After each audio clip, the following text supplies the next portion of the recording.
ओम अज्ञानतिमिरान्धस्य ज्ञानाञ्जनशलाकया सत्सुरोन्मिलितं येन तस्मै श्रीगुरुवे नमः।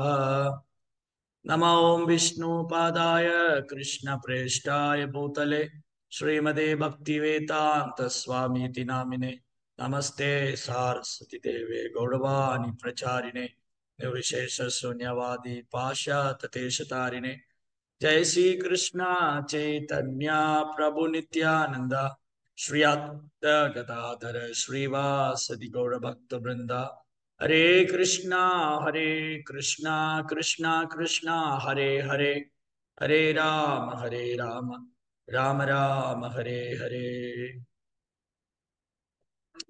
हरे कृष्णा பக்தர் எல்லாருக்கும் இனிமையான காலை வணக்கம். இன்றைய பாகவத சத்சங்க வகுப்புல வந்து கலந்துட்டு இருக்கிற எல்லா பக்தர்களுக்கும் என்னுடைய பணிவான நமஸ்காரம். ஸ்ரீமத் பாகவதம் 2ஆம் ஸ்கந்தம் 7வது அத்தியாயத்தினுடைய 9வது பதம். யத்வேனம் உபதத கதிம் திஜவாக்கிய வஜ்ர நிஸ்ப்ளுஷ்ட பௌருஷ பகவான் பாகம் நிறையே பதந்தம் த்ரத்வர்த்திதோ ஜகத்புத்திர பதம் சலேபே துக்தா வசுனி Vasudha சகலானியேன. Maharaj Vena went astray from the path of righteousness, and the Brahmanas chastised him by the thunderbolt of curse. By the king Vena was burnt with his good deeds and opulences, and was en route to hell. The Lord, by his classless mercy, descended as his son by the name of Prithu, delivered the condemned king Vena from hell, and exploited the earth by drawing all kinds of crops and products produce. So, மீண்டும் ஒரு அற்புதமான லீலை. இந்த அத்தியாயத்துல பகவானுடைய பல்வேறு அவதாரங்கள், அந்த அவதாரங்கள் தோன்றுவதற்கான சூழ்நிலை, குறிப்பிட்ட இடத்துக்கும் நேரத்துக்கும் தகுந்தாற் போல குறிப்பிட்ட அவதாரம், அந்த அவதாரத்துக்கான நோக்கம், இது வந்து பகவானுடைய அவதார லீலைகளை பற்றி வர்ணிக்கூடிய ஒரு அத்தியாயம். இதுக்கு முன்றைய வகுப்புல நம்ம முன்னே பேசின மாதிரி அவதாரங்கள் என்பது கற்பனை அல்ல. பகவானுடைய அவதாரங்களும் அவர் லீலைகளும் கற்பனை அல்ல, கட்டுக்கதை அல்ல, இது உண்மையாக நடந்தது என்று ஓரொரு அத்தியாயம் நிரூபிக்கின்றது பாகவதத்தில். அப்போ ஆச்சாரியர்மார்கள், சாஸ்திரம், சாதுக்கள் எல்லாம் ஏக மனதோடு ஏற்றுக்கொண்டு அதற்கான விளக்கத்தை நமக்கு கொடுத்திருக்காங்க. அப்ப நேற்று வந்து நம்ம துருவ சரித்திரம், இந்த துருவ சரித்திரத்துல வந்து கிருஷ்ணி கர்ப்ப அவதாரம், பகவான் கிருஷ்ணி கர்ப்பராக அவதாரம் செய்து எவ்வாறு துருவ மகாராஜை ஆசீர்வதித்தார். அதே போல இன்றைய வகுப்புல, இன்றைய ஸ்லோகத்துல பிருத்து மகாராஜ் பகவானால் சக்தியளிக்கப்பட்ட ஒரு அவதாரம். இந்த பிருத்து சரித்திரம், பிருத்து மகாராஜோட சரித்திரம் நமக்கு என்ன பாடம் கத்துக் கொடுக்குது, இதுல நம்ம என்னென்ன தெரிஞ்சுக்க போறோம். சோ பகவானுடைய லீலைகள் அற்புதமானதும் இனிமையானது மட்டும் அல்லாமல் அது வாழ்க்கைக்கு தேவையான அனைத்து பாடங்களையும் கற்று, பகவானுடைய ஒரு லீலைகள் வந்து நமக்கு வாழ்க்கையில் என்னென்ன பாடம் வேணும், ஒரு ஒரு மனிதன் இந்த மனிதகுல தர்மத்தை எப்படி பின்பற்றுவது, மனிதகுல தர்மத்தின் நோக்கம் என்ன, நாம் என்ன செய்யணும் என்ன செய்யக்கூடாது, தர்மம் என்ன அதர்மம் என்ன, இதெல்லாம் ரொம்ப அழகா கற்றுக்கணும்.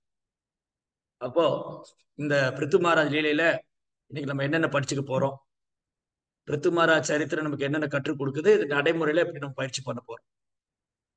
சோ பிருத்து மகாராஜாவை பத்தி பேசுறதுக்கு முன்னாடி, அவருடைய அவதார நோக்கத்தை பத்தி நம்ம பேசுவதற்கு முன்பாக அதாவது அங்க மகாராஜை பத்தி நம்ம பேசணும். அங்க மகாராஜை பத்தி பேசும்போது வேண மகாராஜோட சரித்திரம் வரும். இந்த வேண சரித்திரத்தை பத்தி சொல்லும் போது பிருத்துவோட சரித்திரம் வரும். அதனால இது அங்க மகாராஜா வந்து ரொம்ப ஒரு நேர்மையான ஒரு மன்னர், ராஜ ரிஷியம், அனைத்து தெய்வீகமான குணம் நிரம்ப பெற்றவர். இந்த பூமியை வந்து அவர் பகவானுடைய பிரதிநிதியாக இருந்து ஆண்டு வர ராஜ ரிஷி மட்டும் அல்ல, அவரு நர தேவதா, ஒரு மன்னராகப்பட்டவர், செங்கோல் ஆட்சி பண்ணக்கூடிய மன்னர். ஒரு ராஜா வந்து நர தேவதா, வாழக்கூடிய கடவுளா வழிபடப்படுற, பிரஜைகளை தன் குழந்தைகள் போல பாவிச்சு பிரஜைகள்னு சொன்னா மனுஷங்க மட்டும் இல்ல, எல்லா ஜீவராசியும் தன் குழந்தை போல பாவிச்சு அந்த பிரஜைகளை பாதுகாக்க வேண்டியது ஒரு மன்னருடைய கடமை. சோ அங்க மகாராஜா ஒரு நேர்மையான மன்னரும் செங்கோல் ஆட்சி செய்த ஒரு ராஜரிஷியமா இருந்தாரு. அவருடைய ஆட்சி வந்து பொற்காலம். அங்க மகாராஜோட ஆட்சி வந்து ஒரு பொற்காலமா இருந்தது.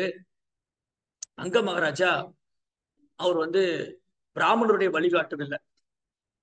ஏன்னா பிராமணர் வந்து சமுதாயத்துல நம்ம ஏற்கனவே பேசினது போல பிரபுபாதர் அடிக்கடி ஒரு உபன்யாசத்துல சொல்வாரு, பிராமணர் வந்து சமுதாயத்துல ஹேட்டு.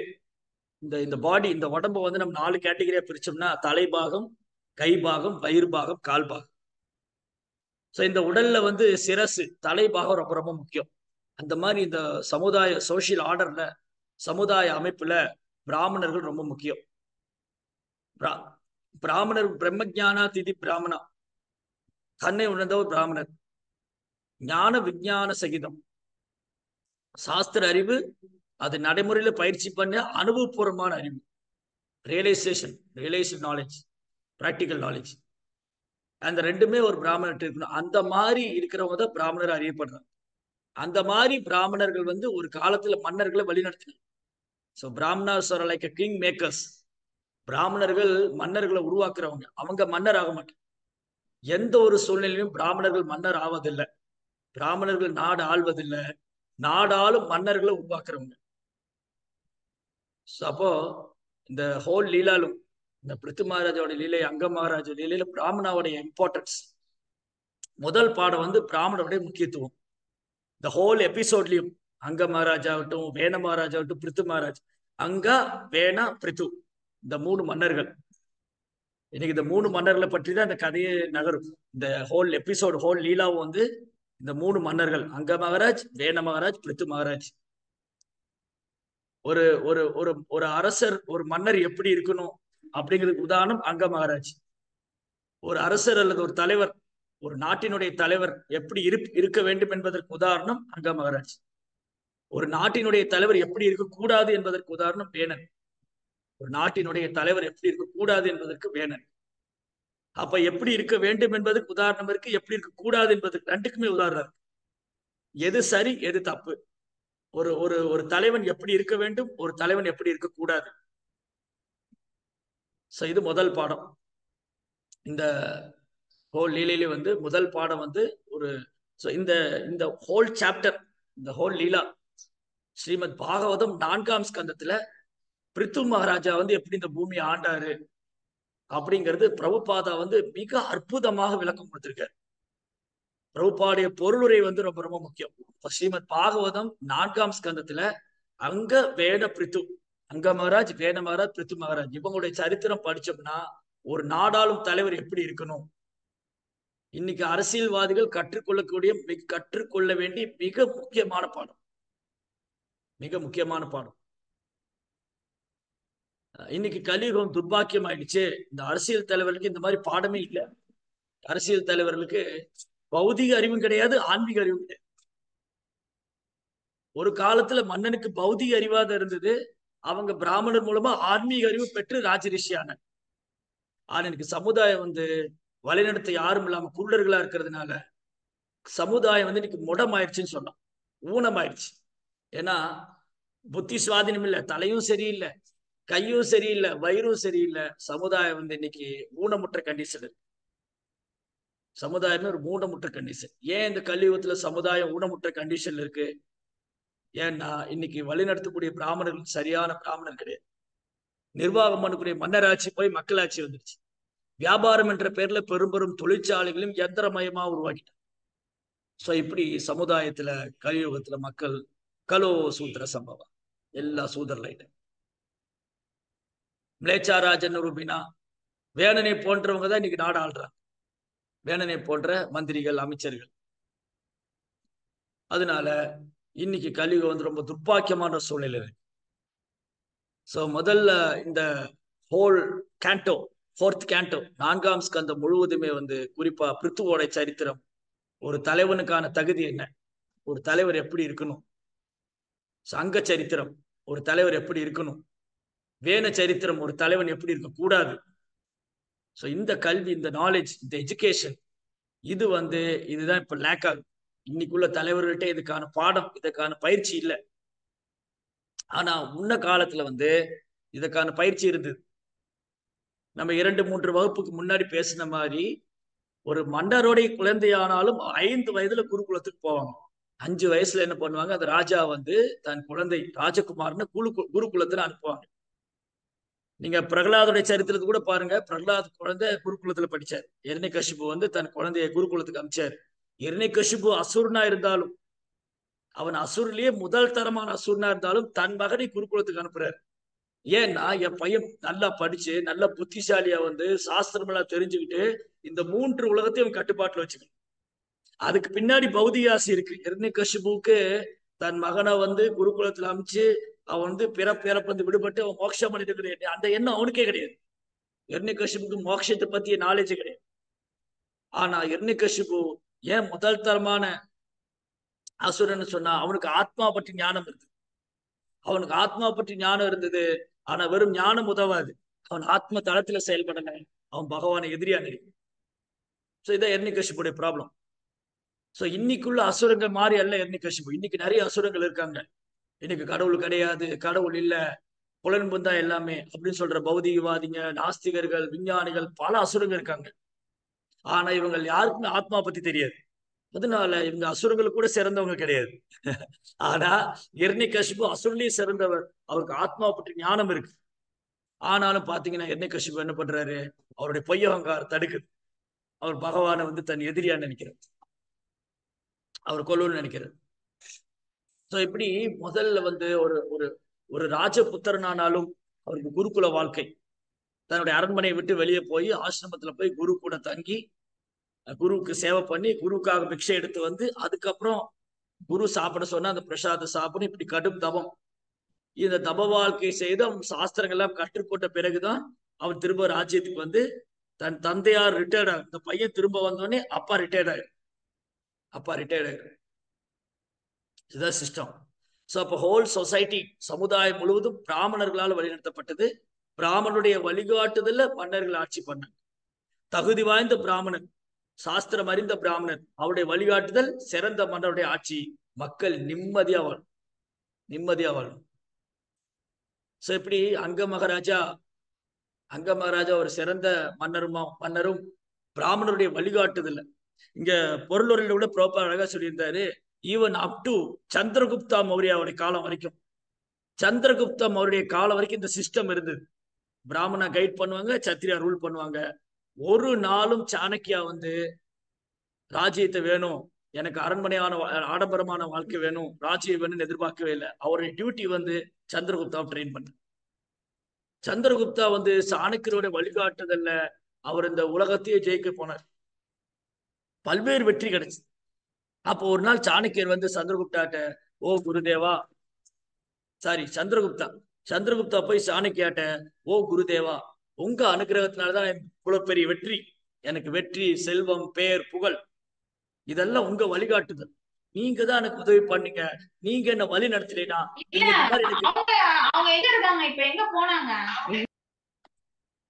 நீங்க வழி நடத்தலைனா, நீங்க எனக்கு சொல்லிக் கொடுக்கலாம் இந்த வெற்றி, இந்த பெயர், புகழ், செல்வம் எல்லாம் எனக்கு கிடைச்சிருக்காது. அதனால நான் உங்களுக்கு என்ன வேணாலும் செய்யறேன். உங்களுக்கு பெரிய ஒரு அரண்மனை கட்டி கொடுக்குறேன், பெரிய மாளிகை, பேலஸ், ஒரு அரண்மனை கட்டி கொடுக்குறேன், நீ அங்க தங்கிக்க. பட் சாணக்கியா ஒரு சின்ன குடிசையில வாழ்றாரு. சாணக்கியா சொன்னாரு, இல்ல சந்திரகுப்தா, என்னுடைய கடமையை நான் செய்து விட்டேன், உன் கடமையை நீ போய் செய். என் கடமை என்னது? உன்னை வழி நடத்துவது. அதை நான் பண்ணிட்டேன். உன்னுடைய கடமை என்னது? நல்ல ஆட்சி. அந்த என்னுடைய வழிகாட்டுதல நான் கொடுத்த அறிவு, அந்த சாஸ்திர அறிவை வைத்துக்கொண்டு எப்படி பிரஜைகளை பாதுகாக்க வேண்டும், எப்படி ஒரு செங்கோலான ஆட்சி, எப்படி ஒரு தர்மத்துக்கு உட்பட்ட ஆட்சி, அது போய் நீ பண்ணு. சோ எனக்கு இது தேவையில்லை. So Brahmana means simple living, high thinking. பிராமணான்னு சொன்னாலே எளிமையான வாழ்க்கை, உயர்வான சிந்தனை.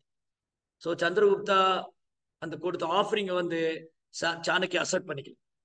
சந்திரகுப்த மௌரியர் அவருக்கு செய்ய நினைச்ச அந்த ஆடம்பரமான வாழ்க்கை, அந்த ஆடம்பரமான வாழ்க்கையை சாணக்கியர் தவிர்த்துறாரு. அவர் விரும்பல. ஸோ இதுதான் this the quality of Brahmana. So பிராமணோட குணம் இதுதான். ஸோ பிராமணாமின்னா எளிமையான வாழ்க்கை, ரொம்ப எளிமையான வாழ்க்கை, எண்ணங்கள்லாம் உயர்வான சிந்தனை. ஸோ இப்படி இந்த பிராமணருடைய வழிகாட்டுதல்ல அங்க மகாராஜா ஆட்சி பண்ணிட்டு இருக்காரு. இப்படி அங்க மகாராஜுக்கு ஒரு குழந்தை பிறகு, அந்த குழந்தை வேணன். வேணன் துரதிருஷ்டவசமா, இது துரதிருஷ்டவசம் சொல்றதா எப்படி வேணா எடுத்துக்கலாம். இந்த அங்கனை போன்ற ஒரு நேர்மையான மன்னருக்கு, அங்கனை போன்ற ஒரு புண்ணிய புருஷருக்கு, அங்க மகாராஜா போன்ற ஒரு திறமை வாய்ந்த மன்னன், ஒரு ராஜ ரிஷி, அங்க மகாராஜா போன்ற ஒரு நேர்மையான திறமை வாய்ந்த புண்ணியமான ஒரு அரசருக்கு வேணனை போல ஒரு மகன். அப்படியே நேர்மாறான கேரக்டர், அப்பாவுக்கு நேர்மாறான குணம் படைத்த மகன் வேணன். துஷ்ட சகவாசம், கெட்ட பழக்கம், ரொம்ப மோசமான வாழ்க்கை. இவன் இந்த வேணன் சிறு வயதிலேயே, சின்ன பையனா இருக்கும் போதே நண்பர்களோட விளையாடுவார்.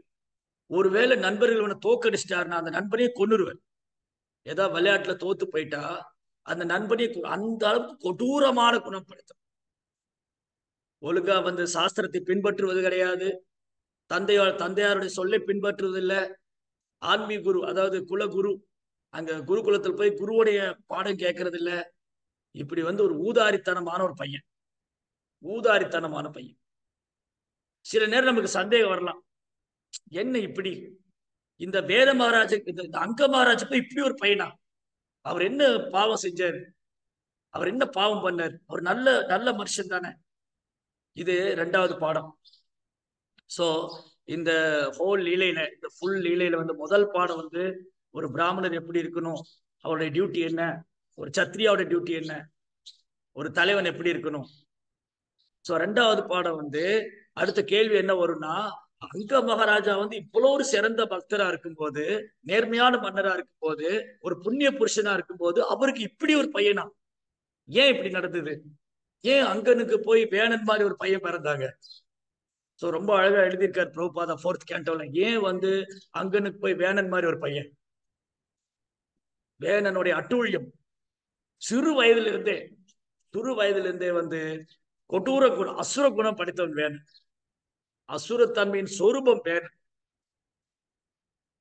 இப்படி தந்தையார் எவ்வளவு உபதேசம் பண்றாரு, இப்படி இருக்காதரா, வேணா வேணா வேணா, என்ன சொன்னாலும் கேட்க மாட்டேங்க. வேணன்ட்ட என்ன சொன்னாலும் அவன் கேட்க மாட்டேங்க. மூர்க்கனுக்கு என்ன உபதேசம் பண்ணாலும் எடுபடாது. சோ அங்க மகாராஜா எவ்வளவு சொல்றாரு, வேணன் கேட்கவே மாட்டேங்கிறான். அதுக்கப்புறம் பிராமணர்கள் சொல்றாங்க, கேட்க மாட்டேங்க. அப்புறம் குரு சொல்றாரு, யார் சொல்லி கேட்க மாட்டேங்க. ஒட்டுமொத்த அசுரத்தன்மையின் சொரூபம் வேணும். துஷ்ட சகவாசம், கெட்ட பழக்கங்கள், ஒரு ராஜகுமாரனுக்கு உண்டான குணமே இல்லை வேணுன்ட்ட. இப்ப இது என்ன ஆகும்னா, ஏன் இப்படி ஒரு பொருத்தமற்ற ஒரு தந்தை மகன், பொருத்தமற்ற ஒரு தந்தை, பொருத்தமற்ற ஒரு மகன்? என்ன பொருத்தமற்றது? தந்தையார் ஒரு பக்தரா இருக்காரு, மகன் அசுரனா இருக்காரு. இப்போ பிரகலாதோட லீலையில என்னாச்சுன்னா, மகன் பக்தனா இருக்காரு, தந்தை அசுரனா இருக்காரு. இது ஜஸ்ட் அப்படி ஆப்போசிட். பாருங்க, இந்த 2 கதை எடுத்துக்கிட்டோம்னா, வேண சரித்திரத்துல, அதாவது அங்க சரித்திரத்துல அங்க மகாராஜ் ஒரு நேர்மையான மன்னர், மகன் ஒரு அசுரன், அயோக்கியன். ஆனா இங்க பிரகலாத சரித்திரத்துல பிரகலாதர் தூய பக்தன் எண்ணிகசிபு அசுரன். சோ எண்ணிகசிபு அசுரனா இருந்தனால பிரகலாதரை தொந்தரவு செய்யறார், டார்ச்சர் பண்றாரு. ஆனா பிரகலாதர் எல்லாத்தையும் பொறுத்துக்கிறார். பிரகலாதர் பொறுத்துக்கிறார், தன் தந்தையை வெறுக்கவே இல்லை. மாறாக அந்த தந்தையாருக்காகவும் பகவான் இடத்துல பிரார்த்தனை செய்யறாரு. சோ இது பிரகலாத சரித்திரம். இந்த பக்கம் வந்தோம்னா, இந்த வேண சரித்திரத்துல இந்த அங்க மகாராஜாவுக்கு ஏன் இப்படி ஒரு பிள்ளை? ஏன்னா இதுதான் பகவானுடைய ஏற்பாடு. பகவானுடைய ஏற்பாடு என்னன்னா, இந்த ஜட உலகத்துல எல்லாமே நமக்கு சாதகமா இருந்ததுன்னா நம்ம கிருஷ்ண உணர்வு தீவிரமா எடுத்துக்க மாட்டோம். கிருஷ்ணாவை நான் முழுமையா சரணடைய மாட்டோம். எனக்கு நல்ல மனைவி, நல்ல குடும்பம், செல்வம், பேர், புகழ், நல்ல சந்ததி என்னாகும், அது கம்ஃபர்டபிள், ஓ வெரி நைஸ், வெரி நைஸ். இந்த உலகம் எனக்கு ரொம்ப சொர்க்கமா தெரியும். எனக்கு அன்பான மனைவி, எனக்கு அன்பான குழந்தை, எனக்கு அன்பான பிரஜைகள், எனக்கு எல்லாருமே என் மேல அன்பு செய்யறாங்க. இந்த உலகமே எனக்கு சாதகமா இருக்கு. அப்ப எனக்கு சொர்க்கம். நான் ஏன் இந்த உலகத்தை விட்டு போகணும்? நான் ஏன் இந்த உலகத்தை விட்டு போகணும்? நான் ஏன் கிருஷ்ணாட்ட போகணும்? எனக்கு இதே நல்லா இருக்கேன் அப்படின்னு எனக்கு இந்த உலகத்துல மேலும் மேலும் மேலும் மேலும் பற்றுதல் தான் வருமே தவிர இந்த ஜட உலகத்து மேல விரக்தி ஏற்படாது. ஜட உலகத்து மேல விரக்தி ஏற்படாது. சோ சில நேரங்கள்ல கிருஷ்ணாவோட ஏற்பாடு என்னன்னா, தன் தூய பக்தருக்கு ஆன்மீக முன்னேற்றத்துக்கு எது தடையா இருக்குமோ அதுக்கு நேர்மாறா செஞ்சிருவாரு. அந்த தடையை அகற்றுவதற்காக பொருத்தமில்லாத உறவை ஏற்படுத்திடுவார். இந்த பொருத்தம் இல்லாத உறவுனால என்ன ஆகும்னா அவங்களுக்கு விரக்தி ஏற்பட்டுரும். அதனால என்ன பண்ணுவாங்க, இந்த ஜட உலகத்தை கைவிடுவாங்க. இந்த ஜட உலகத்தை கைவிட்டுட்டு அவங்க கிருஷ்ணாவை சரணடைஞ்சிருவாங்க.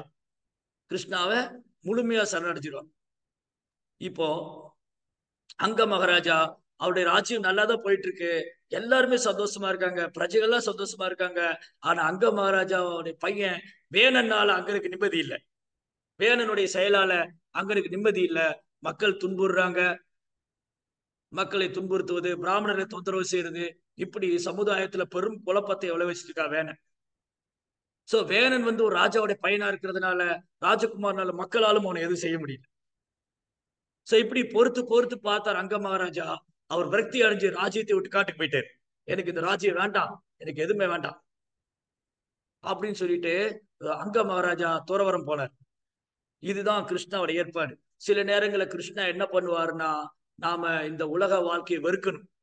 இந்த ஜட உலக வாழ்க்கையில கம்ஃபர்ட் ஜோன்ல எப்போ இருக்கக்கூடாது. கம்ஃபர்ட் ஜோன்னா அப்படி சொகுசான நிலையில இருக்கிறது. சோ எப்பவுமே நம்ம கம்ஃபர்ட் ஜோன் லைக் பண்றோம் அப்படின்னு வச்சுக்கோங்களேன். இந்த கம்ஃபர்ட் ஜோன்ல இருந்து நினைச்சிட்டு இருந்தோம்னா எனக்கு கிருஷ்ணாட்ட சரணாகதிங்கிறது சாத்தியம் இல்லாம. கிருஷ்ணா தானே, கிருஷ்ணா பகவான் தான், நான் ஒரு வழிபாடு பண்றேன், நான் பிரேயர் பண்றேன், கேஷுவலா எடுத்துக்கணும். ஆனா சில நேரங்கள்ல பக்தர்கள் தொந்தரவுக்கான ஒரு நிலை, ஒரு இக்கட்டான ஒரு சூழ்நிலை, ஒரு இக்கட்டான ஒரு தொந்தரவான நிலையில வைக்கும் போது அந்த பக்தனுக்கு வேற கதி இல்லை, கிருஷ்ணாட்ட சரணடைஞ்சிருவார். கிருஷ்ணா, என்னை இந்த வேண்டாம், எனக்கு இந்த ஜட உலக வாழ்க்கை வேண்டாம், இந்த ஜட உலகம் வேண்டாம், என்ன உங்க பாதத்துல ஒரு தூசியா வச்சுக்கோங்க அப்படின்னு சொல்லி என்ன வாங்க கிருஷ்ணாட்ட சரண்டர் ஆயிடுவாங்க. சோ சில நேரங்கள்ல நாம கிருஷ்ண பக்தி பண்ணும்போது நம்முடைய கணவனோ மனைவியோ பிள்ளைங்களோ நண்பர்களோ உறவினர்களோ நமக்கு ஃபேவரபிளா இல்ல அப்படின்னா அது கிருஷ்ணாவுடைய கருணையா எடுத்துக்கு. ஏன்னா ஒருவேளை அவங்க என்கிட்ட ரொம்ப ஃபேவரபிளா இருக்காங்க, அவங்க எனக்கு சாதகமா இருக்காங்க, என் மேல ரொம்ப அன்பா இருக்காங்க அப்படின்னா அவங்க மேல எனக்கு பற்றுதலும் பாசம் அதிகரிச்சிரும். அதுவே என் கிருஷ்ண பக்தி பெரும் தடையாய். அதாவது கிருஷ்ணர் மேல பற்றுதல் வைக்கிறதுக்கு அது ஒரு பெரும் தடையார். அப்போ கணவனோ மனைவியோ நண்பர்களோ உறவினர்களோ யாரேனும் அப்போ இந்த மாதிரி நம்முடைய நண்பர்கள் உறவினர்கள் கணவன் மனைவி பிள்ளைங்க இவங்க ஒரு வேளை நமக்கு நம்ம கிட்ட அன்பா இல்லை, நமக்கு பிரியமா இல்லை, நான் அவங்க மேல அன்பு செய்யறேன், நான் அவங்க கிட்ட பிரியமா தான் இருக்கேன், ஆனா அவங்க என்கிட்ட அன்பா இல்லை, அவங்க என்கிட்ட பிரியமா இல்லை, அவங்க எனக்கு சாதகமா இல்லை, நான் அவங்களுக்கு சாதகமா இருக்கேன், அவங்க எனக்கு சாதகமா இல்லை, அவங்க எனக்கு பாதகமா செயல்படுறாங்க, அவங்களுக்கு என்ன பிடிக்கல அப்படின்னா இது கிருஷ்ணாவுடைய கருணையா எடுத்து.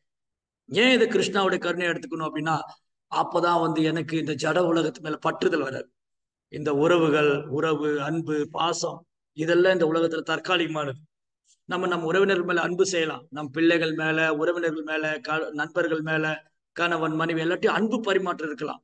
ஆனா அதுவே பற்றுதலா மாறக்கூடாது. சில நேரங்கள்ல அவங்க நமக்கு சாதகமா இல்லைன்னு சொன்னா அது கிருஷ்ணாவுடைய கருணையா எடுத்துக்கணும். சோ அங்க மகாராஜா என்ன பண்ணாரு, அங்க மகாராஜாவுக்கு ராஜ்யத்து மேல பற்றுதல் இருந்தது. இந்த ராஜ்யம், இந்த அரச வாழ்க்கை, பெயர் புகழ் இதெல்லாம் அவர்கிட்ட இருந்தது. அதனால இதுவே அவருடைய ஆன்மீக முன்னேற்றத்துக்கு ஒரு தடையா இருந்திருக்கலாம். சோ கிருஷ்ணா என்ன நினைச்சாரு, போதும் அங்க மகாராஜா ரூல் பண்ணது வரைக்கும் போதும், அவர் என்கிட்ட வரணும். அப்போ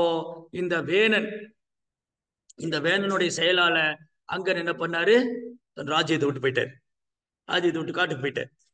சோ இப்போ என்னாச்சு, அங்க மகாராஜா போன்ற ஒரு நேர்மையான மன்னர் ராஜ்யத்தை விட்டு காட்டுக்கு போனதுனால பிராமணர்கள் யோசிக்கிறாங்க, அடுத்து என்ன பண்றது, இந்த நாடை ஆள்றதுக்கு ஒரு மன்னர் வேணும், என்ன பண்றது.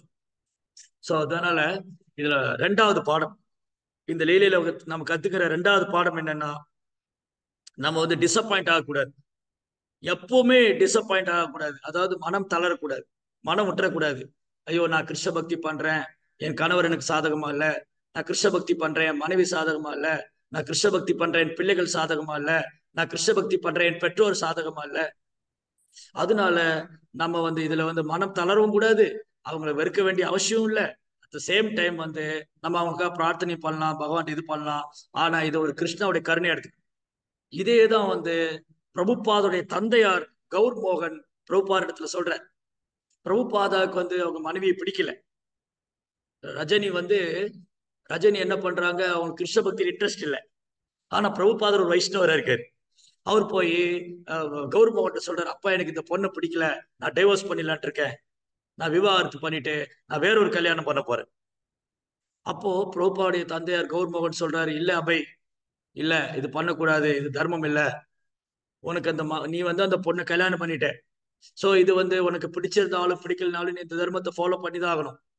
உனக்கு அந்த மனைவி மேல பட்டுதல் வரலைன்னா அது கிருஷ்ணாவுடைய கருணையை எடுத்துக்க, கிருஷ்ணாவுடைய கருணையை எடுத்துக்க. அவன் மேல பற்றுதல் வரல, ஆனா நீ உன் டியூட்டி பண்ணு, உன்னுடைய டியூட்டி பண்ணு, பற்றுதல கிருஷ்ணா மேல வச்சுக்கோ அப்படின்னு என்ன சொல்றாரு ரஜினி. ரஜினிங்கிறது வந்து அபயோட அம்மா.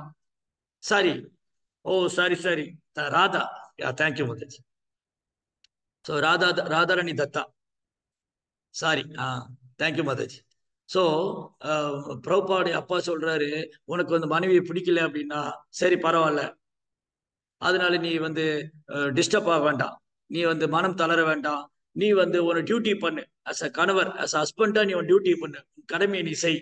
ஒரு கணவனா உன் கடமையை நீ செய், ஆனா பற்றுதல் கிருஷ்ணா மேல வச்சுக்கோன்னு. சோ இது வந்து அந்த நேரத்துல பிரபுபாதருக்கு கஷ்டமா இருந்தது. அவரால் அதை ஏத்துக்கொள்ள. பிரபுபாதா வந்து ரொம்ப பணிவா சொல்றாரு. பிரபுபாதாவுடைய பணிவு எப்படின்னா, இதெல்லாம் அவர் வந்து வெளியில சொல்லணும்னு அவசியமே இல்லை. தன்னுடைய சீடர்கள் மத்தியில பாகவதம் கிளாஸ்ல ஆயிரக்கணக்கான பேர் இருக்காங்க. அவங்க மத்தியில வந்து எனக்கு அப்ப பிடிக்கல எங்க அப்பா சொன்னது, இதெல்லாம் அவர் சொல்ல வேண்டிய அவசியம் இல்லை. பிரபுபாதாவுடைய வாழ்க்கை சரித்திரம் ஒன்னொன்னு நமக்கு பாடம். ஒரு தூய பக்தருடைய வாழ்க்கை சரித்திரம் நமக்கு ஒன்னொன்னு பாடம் தான். பிரபுபா என்ன சொல்றாரு, அன்னைக்கு என் மனைவியை பிடிக்கல, நான் விவாகரத்து பண்ணலாம் தான் நினைச்சேன், ஆனா எங்க அப்பா சொன்னாரு பண்ணக்கூடாதுன்னு. எங்க அப்பாவுடைய வார்த்தையை நான் வாழ்க்கையில தட்டினதே இல்லை, ஏன்னா அவர் ஒரு வைஷ்ணவர். அவர் வைஷ்ணவரா இருந்ததுனால அவர் சொன்னதை நான் இது வரைக்கும் பின்பற்றாம இருந்ததே இல்லை, நான் இதையும் பின்பற்றினேன். அதனாலதான் இன்னைக்கு நான் உங்க முன்னாடி சன்னியாசியா உட்கார்ந்துருக்கேன். அதனாலதான் இன்னைக்கு நான் வந்து உங்க முன்னாடி சன்னியாசியா உட்கார்ந்துட்டு இருக்கேன். சோ இங்க பாருங்க, இங்க வந்து வேணனுக்கு, சாரி அங்க மகாராஜாக்கு வேணனே வந்து பிடிக்காம போயிடுச்சு, சொந்த பையன். சோ வேணன் வந்து அங்க மகாராஜ் விரும்புற மாதிரி நடக்கல. அதே மாதிரி பிரபுபாவுடைய மனைவி அவங்க பிரபுபாத் விரும்புற மாதிரி நடக்கல. சோ அதனால நம்ம, நான் விரும்புற மாதிரி ஒருத்தர் நடக்கணும்னு நினைக்கிறத விட அவங்களா ஏத்துக்கிட்டா பெஸ்ட். இப்போ நான் வந்து என் மனைவி நான் விரும்புற மாதிரி இருக்கணும், என் மகன் நான் விரும்புற மாதிரி இருக்கணும், என் கணவர் நான் விரும்புற மாதிரிங்கிறத விட அவங்க இப்படிதான் இருப்பாங்க அப்படின்னு ஏத்துக்கிட்டு நம்ம நிம்மதியா இருக்கலாம். அதை விட்டுட்டு நீங்க நான் நினைக்கிற மாதிரி இல்ல, நான் விரும்புற மாதிரி நடக்க மாட்டேங்கிறீங்க, நீங்க இப்படி இருக்கீங்க அப்படி இருக்கீங்க, தேவையில்லாத பிரச்சனை. சோ ஃபர்ஸ்ட் வந்து நாம ரொம்ப நிதானமா செயல்படணும். என்ன பண்ணணும், அவங்களுக்காக பிரார்த்தனை பண்ணலாம், பகவான்கிட்ட பிரார்த்தனை பண்ணலாம், பிரசாதம் வச்சு கொடுக்கலாம், இந்த மாதிரி எல்லாம் பண்ணலாம். சோ இந்த மாதிரி பண்ணலாம். ஒரு கட்டத்துக்கு மேல என்ன ஆகும், சரி வேண்டாம் இவங்க மாற மாட்டாங்க அப்படின்னு அவங்களை விட்டு விலகிடும். எப்படி அங்க மகாராஜா வந்து இந்த பையன் சிறு வயதுல இருந்து அவனுக்கு உபதேசம் பண்ணிட்டே வர்றாரு. அவன் வளர்ந்த உடனே சரி இவன் இனி கேட்கிற மாதிரி இல்ல அப்படின்னு அங்க மகாராஜா வந்து விரக்தி அடைஞ்சு தன் ராஜ்யத்தை விட்டு போயிட்டார். சரி இப்ப என்ன ஆச்சுன்னா, இப்போ இந்த நேர்மையான மன்னர் வந்து இந்த உலகத்தை ஆண்டதுனால அயோக்கியர்கள், திருடர்கள், கொள்ளையர்கள் எல்லாம் பயந்து போய் வாழை சுருட்டிட்டு உட்கார்ந்துருந்தாங்க. இப்போ ராஜா இல்ல அப்படின்னு தெரிஞ்ச உடனே இவங்களுக்கு எல்லாம் ரொம்ப சௌரியமாயிடுச்சு. இவங்க நாட்டுக்குள்ள வர்றாங்க, கொள்ளையடிக்கிறாங்க, திருடுறாங்க, எல்லாம் பண்ணாரு. உடனே பிராமணர்கள் சேர்ந்து பேசுறாங்க, என்ன பண்ணலாம், இப்ப வந்து அங்க ராஜா இல்ல, அதனால இப்ப அரியாசனத்துல அடுத்த ஆள் உட்காரணும். அப்போ அங்கனுடைய பையன் வேணனை கூப்பிட்டு அவர் அரியாசனத்துல உட்கார வைக்கிறார். வேண மகாராஜா, உன் தந்தையார் இடத்துல இருந்து நீதான் இந்த உலகத்தை ஆளணும், உங்க தந்தை ரொம்ப நேர்மையான ஆட்சி பண்ணிருக்காங்க, நீயும் அப்படியே செயல்படணும்னு சொல்லி அவர் உட்கார வைக்கிறார். ஆனா இந்த பிராமணர் எதிர்பார்த்த மாதிரி வேணன் இல்லை. இந்த வேணன் வந்து, இந்த வேணனே ஒரு திருடனா இருக்கார். அதாவது தலைவனே ஒரு திருடனாவும் கொள்ளையனாவும் நாத்திகனாவும் இருக்காரு. அப்ப பிரஜைகள் என்ன பண்ணுவாங்க? இப்ப பாருங்க, இந்த கலியுகத்துல வேண ராஜ்யம் தான் நடக்கு, கலியினுடைய ராஜ்யம் தான் நடக்கு. ஏன்னா வேணனுக்கு வந்து கடவுள் பக்தி கிடையாது, கடவுள் மேல பயம் கிடையாது, கடவுள் பக்தி கிடையாது, பிராமண கலாச்சாரத்து மேல ஈடுபாடு கிடையாது, பசு பராமரிப்பு, பிராமண கலாச்சாரம், இந்த ஒரு தகுதியும் வேணனுக்கு இல்லை. வேணன் வந்து இறை வழிபாடும் கிடையாது, அவர்கிட்ட வந்து பசு பராமரிப்பு கிடையாது, அப்புறம் வந்து பிராமண கலாச்சாரம் எல்லாத்தையும் விட்டான். எல்லாத்தையும் விட்டுட்டு இந்த ராஜா வந்து திருடனும் கொள்ளையனுமா இருக்கிறதுனால கோயில்கள்ல பூஜை கிடையாது, பிராமணர்கள் வந்து துன்புறுத்தப்படுறாங்க, எல்லாம் சோ மணி ப்ராப்ளம், பிரச்சனை அதிகமாயிடுச்சு. இப்ப என்ன ஆயிடுச்சு, ஒரு பிரச்சனைக்கு தீர்வு காண போய் பிரச்சனை அதிகமாயிடுச்சு. சோ ராஜாவே திருடனா இருக்கிறதுனால திருடனுக்கு இன்னும் சௌரியமா போச்சு. ஆனா நம்ம வேணன் தான் இருக்கிறார், ஒண்ணும் செய்ய மாட்டேன், அவங்க போய் திருடுறது கொள்ளையடிக்கிறது. இப்போ இந்த பிராமணர்கள்லாம் கூப்பிட்டு வேணன் உபதேசிக்கிறாங்க. வேணா வேணா வேணா வேணான்னு சொன்னாலும் வேணன் கேட்க மாட்டேங்கிறார். பிராமணர் எவ்வளவு அறிவுரை சொல்றாங்க, படிச்சு படிச்சு சொல்றாங்க. உங்க அப்பா மாதிரி பண்ணுங்க, நீங்க பெரிய தப்பு பண்றீங்க, நீங்க தர்மத்துக்கு எதிராக செயல்படுறீங்க, நீங்க சாஸ்திரத்தை பின்பற்றுவது இல்ல, இது ரொம்ப முக்கியம், ஒரு மன்னர் செஞ்சாதான் பிரஜைகள் பின்பற்றுவாங்க. எவ்வளவு பாடம் சொன்னாலும் வேனுடைய புத்தி கேற மாட்டேங்குது. தென் ஃபைனலி சொல்லி சொல்லி சொல்லி சொல்லி இந்த பிராமணர்கள் வந்து சோர்ந்து போயிட்டாங்க. தன் கடைசியில் ஒரு முடிவு பண்ணாங்க, இவனை கொல்றதை தவிர ஒரு வழியே இல்லை. இந்த ஒரு முடிவு வந்து பிராமணர் எடுக்கவே மாட்டாங்க. அவ்வளவு சீக்கிரமா ஒரு பிராமணர் வந்து ஒரு உயிரை கொல்றதுக்கு முடிவு எடுக்கவே மாட்டாங்க. ஏன்னா அது பிராமணனுடைய டியூட்டி இல்ல. ஒரு உயிரை எடுக்கிறது பிராமணனுடைய டியூட்டி இல்ல, ஒரு உயிரை காப்பாத்துறதா பிராமணனுடைய டியூட்டி. ஒரு ஒரு ஆத்மாவை அந்த உடல்ல இருந்து அனுப்புறது அல்ல ஒரு பிராமணனுடைய டியூட்டி. அந்த ஆத்மாவை பகவான் அனுப்புறதா பிராமணனுடைய டியூட்டி. சோ பிராமணனுடைய நோக்கம் என்னவா இருக்குன்னா, ஒருத்தரை தண்டிக்கிறது இல்ல. பிராமணனுடைய டியூட்டி வந்து ஒருத்தரை தண்டிக்கிறது இல்ல, ஒருத்தரை மன்னித்து அவனை இறைவன் அனுப்புறது. இதுதான் வந்து one of the quality of பிராமணன்.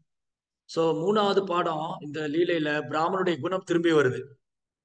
சம தப தப சௌச்சியம் சாந்தி ஆறு வச்சு ஞான விஞ்ஞான மாஸ்திகம் பிரம்ம கர்ம. சம, எல்லாரும் ஈக்குவலா ட்ரீட் பண்றது, சாந்தி அமைதியா இருக்கிறது, சாஸ்திர பகவானை வழிபட்டு அதன்படி நடப்பது. அப்படி இருக்கிற பிராமணர்கள் வந்து பொறுமை இழந்துட்டாங்க. ஏன்னா இந்த மன்னனால மக்களுக்கு பெரும் துன்பம் தான். இந்த மன்னர் ஆட்சியில வந்து மக்களுக்கு நிம்மதி இல்லை. ஆனா ஒரு காலத்துல மன்னர் ஆட்சி மக்களுடைய ஆட்சியா இருக்கு.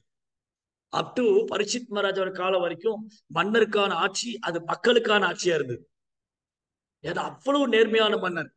ஆனா இந்த அங்க வேணன் வந்து அதுக்கு நேர்மாறா இருக்கு. சோ வேணன் இப்படி இருக்கும்போது இந்த பிராமணர்கள் முடிவு பண்ணாங்க, இவனை தண்டிப்பதை தவிர ஒரு வழி இல்லை. இந்த அசுரனை, இந்த அசுர குணம் படிச்ச வேணன் வந்து சத்திரிய பந்து, சத்திரிய வம்சத்துக்கு ஒரு இழுக்க, சத்திரிய வம்சத்துக்கே ஒரு இழுக்கா இருக்கான். அதனால இவனை கொல்ற தவிர வழி இல்லை. இந்த துஷ்ட ஆத்மா, இந்த துஷ்டனை வந்து இந்த ஆத்மாவை இந்த உடல்ல இருந்து விடுவிக்கணும் அப்படின்னு சொல்லிட்டு பிராமணர்கள் என்ன பண்ணாங்க, தர்பை புல் எடுத்து வேத மந்திர பாராயணம் செஞ்சு அந்த வேணன் மேல போட்டாங்க. மந்திர சாட் பண்ணாங்க. பாருங்க பிராமணர் எவ்வளவு சக்தி வாய்ந்தவங்களா இருந்திருக்காங்க. ஒரு காலத்துல பிராமணருடைய வாக்கு பலிக்கும். அவ்வளவு சக்தி உள்ளவங்க, தேஜஸ், அந்த பிரம்ம தேஜஸ், அந்த அந்த அந்த தபோ வலிமையினால பிராமணர் வந்து தன் தபோ வலிமையினாலும் அந்த வந்து சாஸ்திரத்தை வந்து தர்மத்தை பின்பற்றியதாலும் அவங்க வந்து பகவானை வழிபட்டதுனாலும் அதீத ஆற்றல் படைச்சிருந்தாங்க.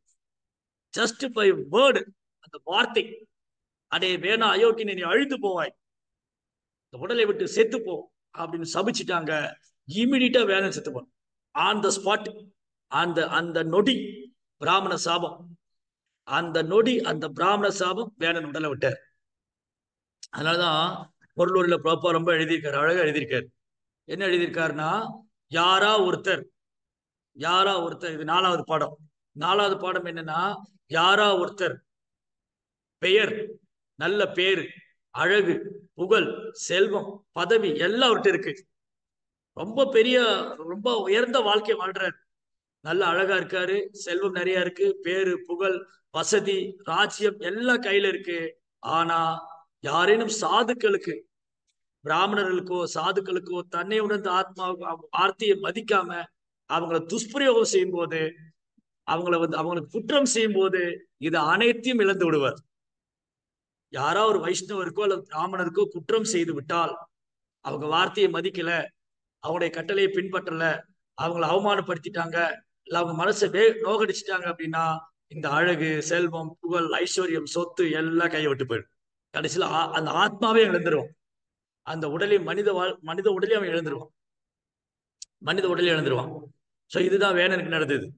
சோ வேணன் வந்து அவர் ஒரு தூய பக்தரான அங்கனுடைய வார்த்தையை பின்பற்றல, அந்த பிராமணருடைய வார்த்தையை பின்பற்றல. அது மட்டும் இல்ல, இவங்களை வந்து அவர் துஷ்பிரயோகம் பண்ண.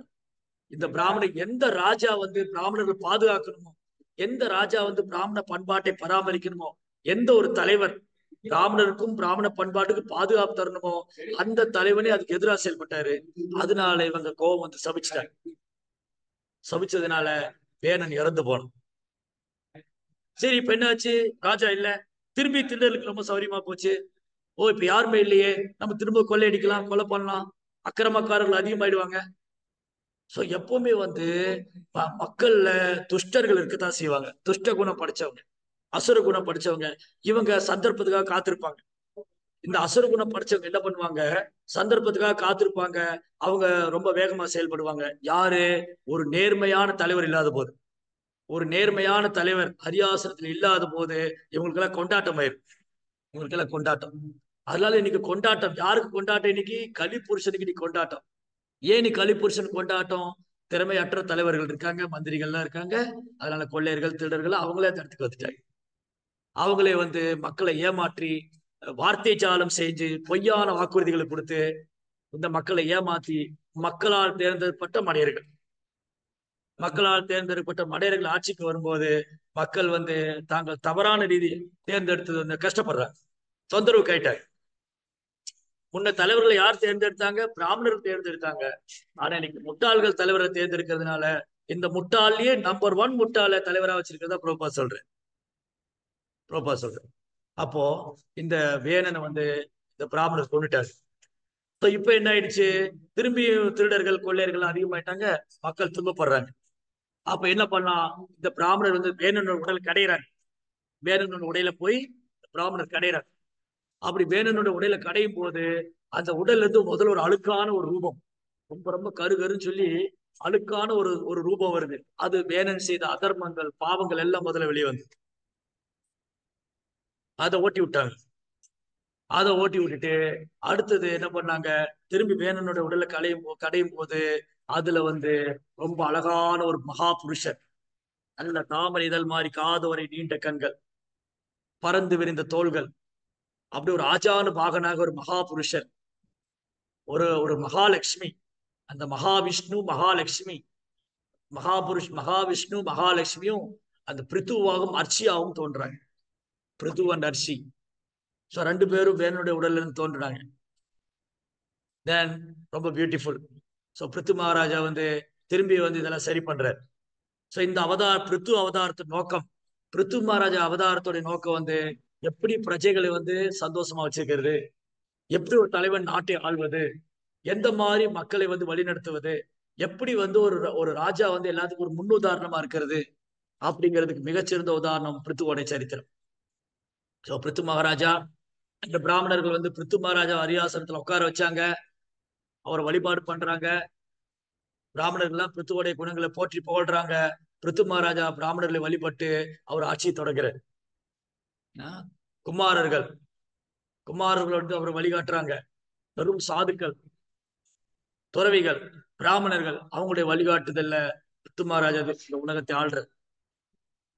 சோ இப்படி எப்படி ஒரு தலைவர் இருக்கணும், சாதுக்களுக்கு எப்படி மரியாதை கொடுக்கணும், பிராமணருக்கு எப்படி மரியாதை கொடுக்கணும், பிராமண கலாச்சாரம், பிராமண பண்பாடு, பசு பராமரிப்பு, கடவுள் இறை உணர்வு. பிருத்து மகாராஜா வந்து யஜ்யம் செய்யறாரு. ஒரு மன்னருக்கு உண்டான கடமை வந்து அஸ்வமேத யஜ்யம், ராஜசூ யஜ்யம் போன்ற யாகங்களை செய்வது, யாகம் செய்து இறைவனை திருப்தி செய்வது ஒரு மன்னருடைய கடமை.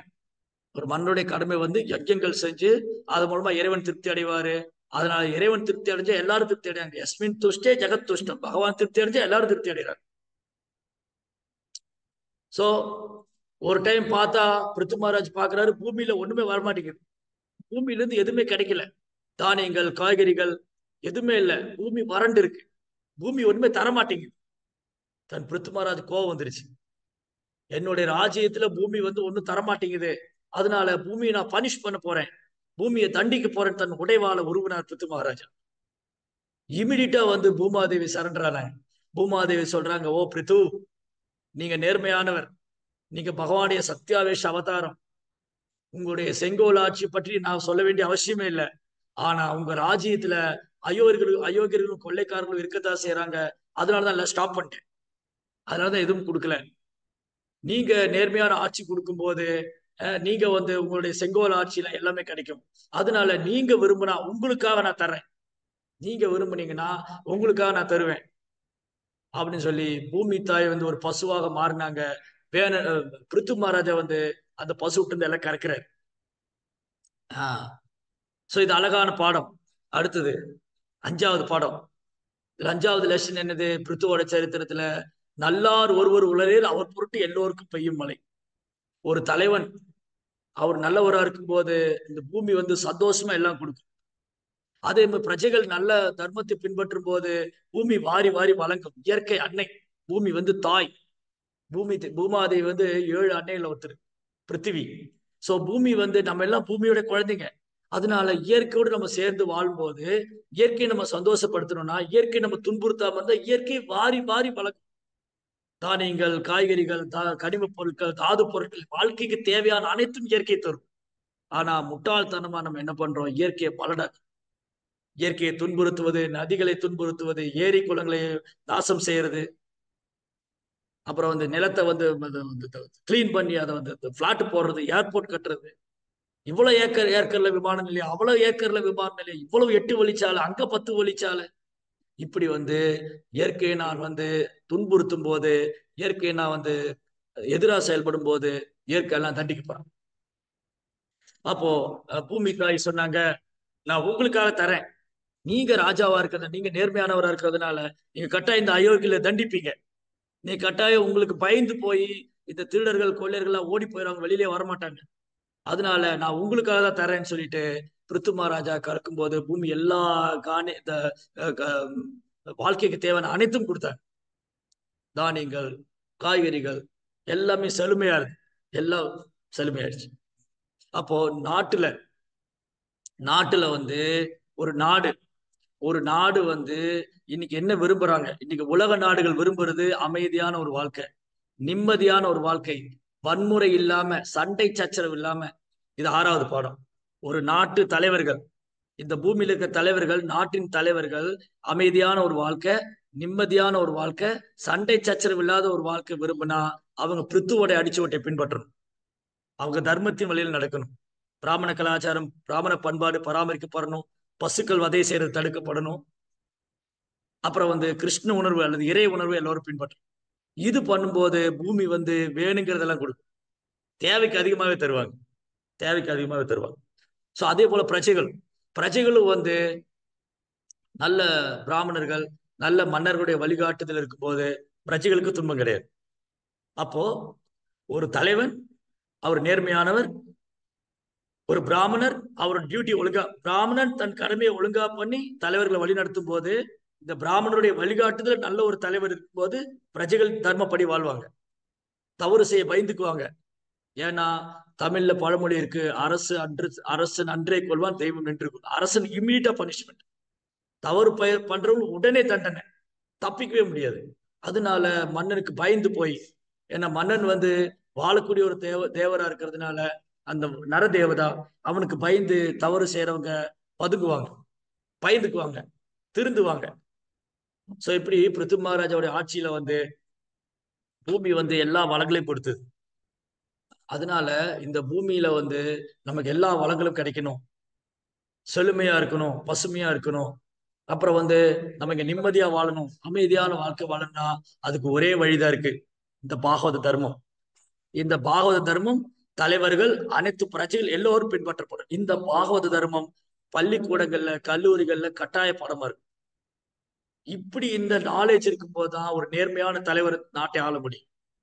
அதனாலதான் சைதன்ய மகாபிரபு இந்த பாகவத தர்மத்தை பிரச்சாரம் பண்ணார். அதனாலதான் பிரபுபாதர் வந்து இந்த பாகவத தர்மத்தையும் சைதன்ய மகாபிரபு போதனையும் உலகம் முழுதும் பிரச்சாரம் பண்ணார். அப்போ இந்த உலகம் முழுவதும் இருக்கிற ஒரே வழி, இந்த உலகத்துக்கு ஒரே வழி என்னன்னா ஒரு அமைதியான வாழ்க்கை, நிம்மதியான வாழ்க்கை, அந்த ஒரு ஆனந்தமா தொந்தரவு இல்லாத வாழ்க்கை வாழணும். சண்டை சச்சரவு, உள்நாட்டு பூசல், வெளிநாட்டு பூசல் எதுவுமே இருக்கக்கூடாது. பீஸ்ஃபுல்லா இருக்கும்னா அதுக்கு ஒரே வழிதான் இருக்கு, இந்த பாகவத தர்மத்தை ஏற்றுக்கொள்ளும், பிருத்து மகாராஜோட அடிச்சுவட்டை பின்பற்றும், பிரபுபாதோட அடிச்சுவட்டை பின்பற்றும். அப்பதான் வந்து இந்த உலகத்துல நிம்மதியான அமைதியான வாழ்க்கை. இல்லாட்டி இது வெறும் கனவு தான். இன்னைக்கு எல்லாம் கனவுகள்லாம், ஒரு நிம்மதியான வாழ்க்கை கிடைக்குமா, அமைதியான வாழ்க்கை வாழ முடியுமான்னு ஒரு கனவு காணலாமே தவிர, இந்த தர்மத்தை ஏற்றுக்கொள்ளாத வரைக்கும், ஹரிநாம சங்கீர்த்தனம், யுக தர்மம், பாகவத தர்மம் இதை ஏற்றுக்கொள்ளாத வரைக்கும் மக்களுக்கு நிம்மதியும் அமைதியும் ஒரு கற்பனை தான், ஒரு கனவு தான். சோ இப்படி இதான் 6வது பாடம். சோ பிருது மகாராஜா இந்த மாதிரி மிக அழகாக ஆண்டு வர்றாரு. அவர் வந்து 100 அஸ்வமேத யாகம் பண்ணணும். தன் பிரஜைகளுக்காக, நாட்டு மக்களுக்காக, நாடு வந்து நல்லா இருக்கணும், பிரஜைகள் நல்லா இருக்கணும்னு சொல்லி அவரு தன் சுயநலம், தன்னுடைய சுயநலத்துக்காக இல்ல, பகவான் விஷ்ணுவை திருப்தி செய்யணும், பகவான் கிருஷ்ணா விஷ்ணுவை திருப்திப்படுத்தணும் அப்படின்னு சொல்லி அவர் யாகம் பண்றாரு. சோ நவவித பக்தி, 9 விதமான பக்தி தொழில பிருத்து மகாராஜா எதுக்கு உதாரணம்? பதில் தெரிஞ்சவங்க கை தூக்குங்க. 9 டைப் ஆஃப் டிவோர்ஸ் சர்வீஸ்ல பிருத்து மகாராஜ் எதுக்கு எக்ஸாம்பிள்? யோகினி மாதாஜி. யோகினி மாதாஜி. அர்ச்சனம் பிரபு, அர்ச்சனம். அர்ச்சனம்னா என்னது? வழிபாடு பண்றது, வழிபாடு. ஒரு மன்னர் காமிச்சு கொடுக்கிறாரு பகவானை எப்படி வழிபடணும். சோ அந்த காலத்துல பிருத்திமாதருடைய ஆட்சி காலத்துல இந்த யாகம் செய்யறது வழிபாடா இருக்கு. யக்யோவை விஷ்ணுவோ, யாகத்தின் மூலமா விஷ்ணு வழிபடுறது, யக்யோவை விஷ்ணுவோ. அப்ப விக்கிரக வழிபாடு இருந்தது. அப்போ விக்கிரக வழிபாடு, யாகங்கள் செய்வது, பூஜைகள் பண்றது, இதெல்லாம் வந்து எப்பவுமே இருக்கு. கூடவே ஹரிநாம சங்கீர்த்தனம் எப்பவும் உண்டு. ஹரிநாம சங்கீர்த்தனம், பக்தி தொண்டு, பக்தி மார்க்கம் எப்போ உண்டு. சோ பிருத்து மகாராஜா வந்து அவர் ஒரு ராஜ ரிஷியா இருந்தார். சோ அவர் என்ன பண்றாரு? பகவானே ஒரு சத்தியாவேஷ அவதாரம் எடுத்து ஒரு மன்னர் எப்படி வந்து என்னை வழிபடணும்னு காமிச்சு கொடுத்தார். சோ பிருத்து மகாராஜா வந்து ஒரு சிறந்த உதாரணம். அர்ச்சனம், அவர் எப்படி பகவானை வழிபடணும், எந்த மாதிரி யாகம் செய்தாரு, எதற்காக யாகம் செய்தாரு, அந்த யாகத்துடைய நோக்கம் என்ன. சோ பிருத்து மகாராஜா வந்து 100 அஸ்வமேத யாகம் செய்யணும்னு முடிவு பண்ணார். ஒரு அஸ்வமேத யாகம் வெற்றிகரமா பண்ணாலே பெரிய விஷயம். இன்னைக்குள்ள காலத்துல யாகம் பண்றதே பெரிய விஷயம். ஆனா அன்னைக்கு வந்து ஒரு அஸ்வமேத யாகம், இன்னைக்கு அஸ்வமேத யாகங்கிறது கற்பனை தான், பண்ணலாம் முடியாது. அந்த அஸ்வமேத யாகம் பண்ணணும்னா ஒரு செல்வந்தரால தான், ஒரு மன்னரால தான் முடியும். அப்புறம் தகுதி வாய்ந்த தூய்மையான பிராமணர் இருக்கணும். அந்த பிராமணர்ல 4 கேட்டகரியான பிராமணர். ஒரு பிராமணர் வந்து இந்த யாகத்தை கரெக்டா நடக்குதான்னு செக் பண்றவரு. இன்னொருத்தர் வேத மந்திரம் பாராயணம் பண்ற 4 பிராமணர்கள். அதுல ஒருத்தர் வேத மந்திரத்தை பாராயணம் பண்றவங்க. இன்னொருத்தர் நெருப்பு குச்சி இல்லாமலே யாகத்துடைய தீய மூட்டுறவர். இந்த மாதிரி யாகத்துல நெய்ய வரக்கூடிய ஒரு பிராமணர். இந்த மாதிரி தகுதி வாய்ந்த பிராமணர்கள், எக்ஸ்பர்ட் வேத விற்பனர்கள், விப்ரா, பண்டிட், இந்த மாதிரி தகுதி வாய்ந்த பிராமணர். யாகம் பண்ணக்கூடிய இடம் தூய்மையானது, அதை வந்து எருது வச்சு உழுது அந்த இடத்தை தூய்மைப்படுத்துவாங்க. வெறும் செல்வந்தருக்கு தான் யாகம் பண்ண முடியும். அப்புறம் தூய்மையான பதார்த்தங்கள், நெய், தேன், பால், தயிர், இந்த மாதிரி தூய்மையான பதார்த்தங்கள், தானியங்கள், நவதானியங்கள், இதெல்லாம் இயற்கையாக எந்த ஒரு எந்த ஒரு கெமிக்கலும் இல்லாம, எந்த ஒரு கலப்படம் இல்லாம சுத்தமா கிடைக்கணும். இதெல்லாம் பார்த்தோம்னா இன்னைக்கு எங்க யாகம் செய்யும்? நெய்ல கலப்படம், தேன்ல கலப்படம், தானியங்கள்ல கலப்படம், எல்லாம் கலப்படம். நிலமும் சுத்தமா இல்ல, பண்ணக்கூடிய பிராமணனும் சுத்தமா இல்ல, அதை பண்ணக்கூடிய மன்னனும் இன்னைக்கு இல்லை.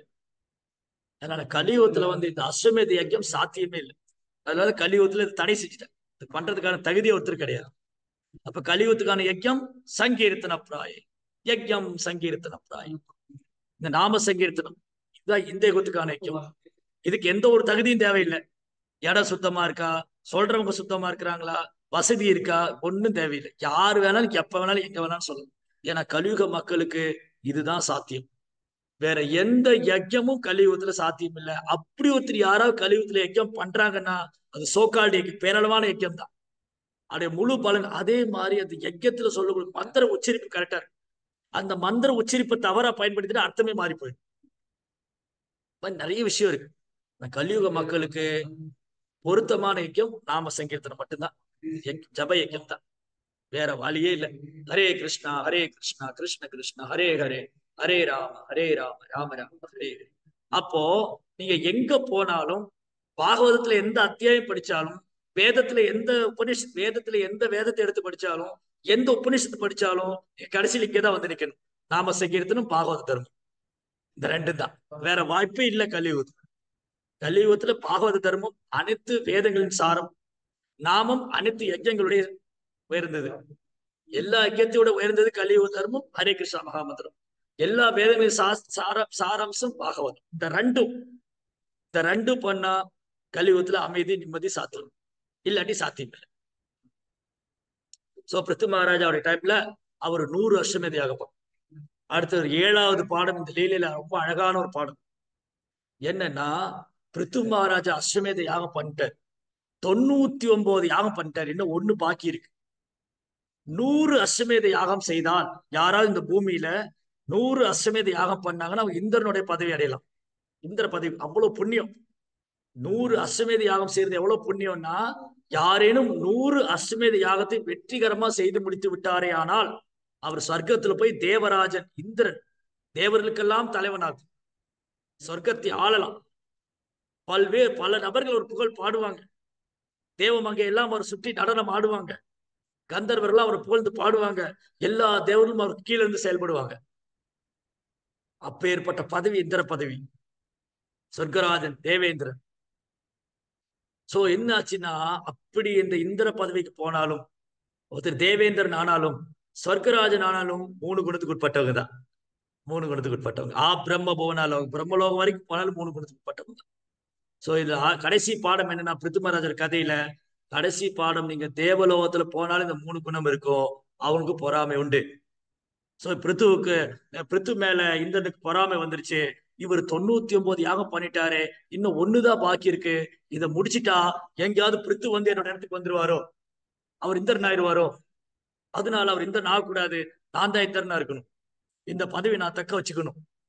எங்கேயாவது பிருத்து முடிச்சு வந்துட்டா என்ன பண்றதுன்னு சொல்லி இந்திரா பிருத்துவோடைய யாகசாலையில போய் 99 யஜ்யம் 99 அஸ்வமேத யஜ்யம் வெற்றிகரமா முடிச்சிட்டாரு பிருத்து மகாராஜ். 100வது யஜ்யம் முடிக்கக்கூடிய தருவாயில இதை முடிக்க விடக்கூடாது அப்படின்னு இந்திரன் போய் தொந்தரவு பண்றாரு. இந்திரா என்ன தொந்தரவு பண்றாரு, அந்த யாகத்துல கட்டி வச்ச குதிரையை கடத்திட்டு வந்துடுறாரு. யாகத்துல கட்டி வச்ச குதிரையை கடத்திட்டு வர்றாரு. சோ என்ன பண்ணாரு, ஒரு சன்னியாசி ரூபத்துல போறாரு, கபட சன்னியாசி. இப்படி பிருத்து மகாராஜாவோட யாகத்துல போய் ஒரு சன்னியாசி ரூபத்துல போய் அந்த குதிரையை கடத்திட்டு வந்துட்டாரு. சோ பிருத்திமரா தேடுறாரு, எங்க யாகத்துல நிக்க வச்சது குதிரையை காணும்னு சொல்லி தேடுறாரு. இப்ப என்ன ஆச்சுன்னா, அவர் தெரிஞ்சு போச்சு இந்திரன் தான் கடத்திட்டு போயிருக்காரு. சரி ஓகே, வேற ஒரு குதிரையை வச்சாரு. வேற ஒரு குதிரையை வச்சு யாகம் பண்றாரு. திரும்பி இந்திரன் வர்றாரு. திரும்பி என்ன பண்ணாரு, அடுத்த ஒரு பிராமண ரூபத்துல வர்றாரு. இப்படி இந்திரன் ரூபம் மாறிக்கிட்டே இருக்காரு. பிராமண ரூபத்துல வராரு, துறவி ரூபத்துல வராரு. இப்படி வந்து அந்த யாகத்தை நடத்த விட மாட்டேங்கிறாரு. யாகத்துல உள்ள குதிரையை கடத்தி, யாகத்துல இந்த அஸ்வமேத யஜ்யத்துல குதிரையை கட்டி வச்சிருப்பாங்க. அந்த யாகத்துல குதிரையை பலியிடுவாங்க. இது ஒரு காலத்துல இருந்தது. ஏன்னா இந்த யாகத்துல இந்த குதிரையை பலியிடும் போது அந்த யாகத்துல அந்த குதிரை புதிய சரீரத்தோட வரும். இந்த பிராமணர் என்ன பண்ணுவாங்கன்னா, ஒரு வயதான குதிரையை பிடிச்சு கட்டி, வேற ஒரு வயதான குதிரையோ இல்ல மாடோ எதை கட்டி வச்சிருப்பாங்க. அந்த யாகத்துல போது அந்த குதிரையை பலியிடுவாங்க. அந்த குதிரையோடைய பலியிட்ட உடனே பிராமணர் வேத மந்திரம் சொன்ன உடனே அந்த குதிரை அந்த ஆன்மா அந்த சரீரத்தை விட்டு வேறொரு புதிய சரீரம் எடுத்து, இந்த அளவுக்கு எக்ஸ்பர்ட்டா இருந்தாங்க பிராமணர். அந்த ஆன்மாவுக்கு எந்த ஒரு சேதமும் ஏற்படாது, மாறாக இந்த உடம்பை விட்டு வேறொரு புதிய உடம்புக்கு போயிருக்கு. இப்படி ஒரு எக்ஸ்பர்ட் பிராமணாஸ் இருந்திருக்காங்க அஸ்வமேத யஜ்யம் பண்றோம். ஆனா இதுக்கு தகுதி வாய்ந்த பிராமணர் இன்னைக்கு இல்லாதனால ஸ்டாப் பண்ணிட்டாங்க. ஏற்கனவே பேசியிருக்கோம் கிளாஸ்ல, 5 விஷயம் கலியுகத்துல நிறுத்திருக்காங்க. என்னென்னது 5 விஷயம், இந்த 5 விஷயங்களும் கலியுகத்துல செய்யறதுக்கு மக்களுக்கு தகுதி கிடையாது. இதில் நான் ஒண்ணு சொல்லிட்டு அஸ்வமேத யாகம் சொன்னேன். அஸ்வமேத யாகம் பண்ற அளவுக்கு கலியுகத்துல திறமை வாய்ந்த பிராமணரே கிடையாது. எந்த பிராமணராலும் இன்னைக்கு அஸ்வமேத யாகம் பண்ண முடியாது. அதை பண்றதுக்கான மன்னரும் கிடையாது, அதுக்கான சூழ்நிலையும் கிடையாது, அதற்கான தூய்மையான பொருட்களுக்கு ஒண்ணுமே கிடையாது. அதனால கலியுகத்துல இட்ஸ் நாட் பாசிபிள், இதுக்கு அனுமதியே கிடையாது, இது பண்ணவே முடியாது. சோ இது ஒண்ணு தடை செய்யப்பட்டிருக்கு. இந்த 4 பாக்கி இருக்கு, பதில் தெரிஞ்சவங்க கை தூக்குங்க. சோ அஸ்வமேத யஜ்யம் ஒண்ணு தடை செய்யப்பட்டிருக்கு. யோகினி மாதாஜி ஒண்ணு சொல்லுங்க. முன்னோர்களுக்கு அசைவம் படைக்கிறது. இறந்து போன முன்னோர்களுக்கு அசைவம் படைக்கிறது. அவங்க ஏற்கனவே எங்க இருக்காங்க தெரியாது. அவங்க நரகத்துல இருக்கிறாங்களா, வேறு உடம்பு கிடைக்காம கஷ்டப்படுறாங்களா, பிசாசு ரூபத்துல இருக்கிறாங்களா, அப்படி அந்த முன்னோருக்கு படைக்கும் போது அந்த ஆன்மாவை விடுவிக்கிறதுக்கா இருக்கணுமே தவிர, அவங்களுக்கு அசைவ உணவு பக்ஷன்களை படைக்கும் போது என்ன ஆகும், அந்த ஆன்மா மேலும் மேலும் நரக வாழ்க்கைக்கு போகும். அதனால இது கலியுகத்துல செய்யக்கூடாது. முன்னோர்களுக்கு இறந்து போனவங்களுக்கு அசைவ உணவு படைக்க கூடாது. ஆனா முட்டாள்தனமா செய்யறாங்க. அவர் சிக்கன் விரும்பி சாப்பிடுவாரு, மட்டன் விரும்பி சாப்பிடுவாரு, அவர் செத்து போன நாளைக்கு இலைய போட்டு அதுல அசைவ உணவு படைக்கிறது. அப்படி பண்ண என்னாகும், அந்த ஆன்மா மேலும் மேலும் வேறு உடம்பு கிடைக்காம நரகத்துல போய் வேதனை அனுபவிக்கும். அதனால இறந்து போனவங்களுக்கு அசைவ உணவு ஒரு நாளும் படைக்கக்கூடாது. சரி, இன்னும் 3 பாக்கி இருக்கு, யாருக்கு தெரியும்? இந்த 3 பாக்கி போச்சு, ஒரு சத்தத்தையும் காணும். எல்லாம் தூங்கிட்டாங்க போல இருக்கு. வீடியோ ஆன் பண்ணி வச்சுட்டு, வீடியோவும் ஆன் பண்ணல, சும்மா ஜூம் மீட்டிங் ஆன் பண்ணி தூங்கிட்டாங்க போல. காலதி மாதாஜி பெண்கள் சன்னியாசம் எடுக்கிறதுங்க பிரபா. பெண்கள் மட்டும் இல்ல, பொதுவாவே சன்னியாசம் அலோடு இல்ல. கலியுகத்துல சன்னியாசமே அலோடு இல்ல, பெண்கள் மட்டும் இல்ல, சன்னியாசமே எடுக்கணும். ஏன்னா கலியுகத்துல போலி சன்னியாசி அதிகமாயிட்டாங்க. போலித்தனமான சன்னியாசிகள், ஏமாத்தக்கூடிய சாதுகள் அதிகமா இருக்காங்க. நான் துறவி என்ற பேர்ல, நான் துறவி, நான் சன்னியாசிங்கிற பேர்ல பெரிய பெரிய ஆசிரமம் வச்சுக்கிட்டு பேர் புகழ் சொத்து ஃபாலோவர்ஸ் பெண்களோட உல்லாசம், இப்படி பல விஷயம் நடக்குது கலியுகத்துல. ஆனா இதுக்கு யாருக்கும் தகுதி கிடையாது. ஒரு கலியுகத்துல ஒருத்தர் சன்னியாசம் எடுக்கிற தகுதியே இல்லாதனால அதை ஸ்டாப் பண்ணிட்டேன். Not allowed. ஸோ அஸ்வமேத யஜ்யம், அப்புறம் முன்னோரு குணபக்ஷனம் படிக்கிறது, சன்னியாசம் எடுத்துக்கிறது, இன்னும் 2 பாக்கி இருக்கு. இது அண்ணன் அண்ணன் மனைவியோட குழந்தை பெற்றுக்க கூடாதுன்னு ஒரு இது. சகோதரன் மூலமாக குழந்தை பெற்றுக் கொள்வது. ஒரு காலத்துல ஒரு சகோதரனுக்கு குழந்தை இல்லைன்னா இனி ஒரு சகோதரன் மூலமா பெற்றுக்கொள்ளலாம். இப்போ உதாரணத்துக்கு மகாபாரதம். மகாபாரதத்துல 2 பேருமே இறந்து போயிட்டாங்க. யாரு? விசித்திர வீரியன் சித்ராங்கதன் 2 பேருமே இறந்து போயிட்டாங்க. விசித்திர வீரியனுடைய மனைவிக்கு குழந்தை இல்லை. அம்பிகா அம்பாலிகா 2 மனைவி. விசித்திர வீரனுக்கு 2 மனைவி, அம்பிகா அம்பாலிகா. 2 பேருக்குமே குழந்தை இல்லை. அப்படின்னா அஸ்தினாபுரத்துக்கு எங்க வாரிசு? குரு வம்சத்துக்கு எங்க வாரிசு? குரு வம்சத்துல வந்த 2 மகன்கள்ல 2 பேருமே செத்து போயிட்டாங்க. அவனுக்கு புத்திர பாக்கியம் இல்லை. அப்போ 2 மருமக இருக்காங்க, ஆனா குழந்தை இல்லை. அப்போ சத்தியவதி என்ன பண்ணாங்க? பீஷ்மாட்ட வந்தாரு. பீஷ்மாட்ட வந்தோடனே பீஷ்மா சொன்னார், இல்ல முடியாது, நான் உறுதி எடுத்திருக்கேன். ஏன்னா பீஷ்மா சகோதரன் தான். பீஷ்மா சந்தனு மகாராஜோட மூத்த தாரத்தோட பையன். சோ பீஷ்மா கங்காபுத்திரன். சோ அதனால சத்தியவதி என்ன சொன்னாங்க? நீங்க சகோதரன் தானே, நீங்க என் மகனுடைய சகோதரன் தானே, நீங்க எனக்கு மகன் மாதிரி தான், அதனால நீங்க என்ன பண்ணுங்க, இந்த 2 மனைவி மூலமா குழந்தை கொடுங்க. சோ பீஷ்மா சொன்னார், முடியாது, நான் பிரம்மச்சரிய விரதத்துக்கு நான் பண்ண மாட்டேன். சத்தியவதி சொல்றாங்க, இல்ல எனக்காக தான் நீங்க வாக்கு கொடுத்தீங்க, எனக்காக நானே சொல்றேன், நீங்க எனக்கு வேண்டிதானே, உங்க அப்பா என்ன கல்யாணம் பண்ணணும்னு சொல்லிதான் நீங்க வாக்கு கொடுத்தீங்க. இப்ப நான் கேட்கிறேன். இல்ல நீங்க இல்ல, யார் கேட்டாலும் சரி, நான் மாற மாட்டேன், நான் உறுதி எடுத்ததுதான். அதான் பீஷ்மா. பீஷ்மா நான் கொண்ட கொள்கையில் மாறாதவர், தர்மத்திலிருந்து விலகாதவர். ஆனா பீஷ்மா ஐடியா கொடுக்குறாரு, ஏன் என்னைய கேட்குறீங்க? வியாசர் உங்க பையன் தானே, வியாசர் கூப்பிடுங்க, வியாசர் கூப்பிட்டு 2 குழந்தை கொடுக்க சொல்லுங்க. கரெக்ட் தான். சத்தியவதி வியாசர் கூப்பிட்டாங்க. ஸோ வியாசர் மூலமா பிறந்த குழந்தை தான் திருதராஷ்டிரர், பாண்டு, விதுரா. ஸோ இப்படி ஒரு காலத்துல இது வழக்கமா இருந்தது. கலியுகத்துல இந்த தகுதி மக்கள் இழந்துகிட்டாங்க, அதனால இதுக்கும் வாய்ப்பு இல்லை. ஸோ கடைசியா இங்க ஒன்று போட்டுதான் கௌஸ்லாட்டம், பசு மாமிசத்தை போடுறது. ஸோ அஸ்வமேதம், கவாலம்பம், சந்நியாசம், பலபாத்திரிகம், தேவரேன சுதோபாத்னி கலோபாஞ்சம் வர்ஜதே. அஸ்வமேத யாகம் செய்யறது, சன்னியாசம் எடுத்துக்கிறது, இறந்து போன முன்னோருக்கு மாமிச பக்ஷனம் படைக்கிறது, யாகத்துல பசுவை பலியிடுவது, அப்புறம் சகோதரன் மூலமா குழந்தை பெற்று. இந்த 5 விஷயம் கலியுகத்துல தடை செய்யப்பட்டு, இதற்கான தகுதி இங்க ஒருத்தருக்கும் கிடையாது. ஒரு ஜீவாத்மா கலியுகத்துல இது பண்றதுக்கான தகுதி கிடையாது. சோ என்ன ஆயிடுச்சு? பிருத்து மகாராஜா அஸ்வமேத யாகம் பண்ணும்போது இந்திரா திருடிட்டே போறாரு. ஒரு தடவை பிருத்து மகாராஜா பையனுக்கு கோவம் வந்துருச்சு. பிருத்து மகாராஜா சன் இருந்தாரு, அந்த பையனுக்கு கோவம் வந்துருச்சு. அவர் உடைவாள் எடுத்து துரத்துறாரு இந்திரா. இந்திரா உயிருக்கு பயந்து ஓடுறாரு. எங்க பிருத்து மகாராஜா பையன் பிடிச்சிருவானோ, கொன்னுடுவானோ, உயிருக்கு பயந்து ஓடுறாரு. அப்போ தேவர்களே கண்டு பயந்து கொள்ளும் அளவுக்கு இங்க மன்னர்கள் வாழ்ந்திருக்காங்க.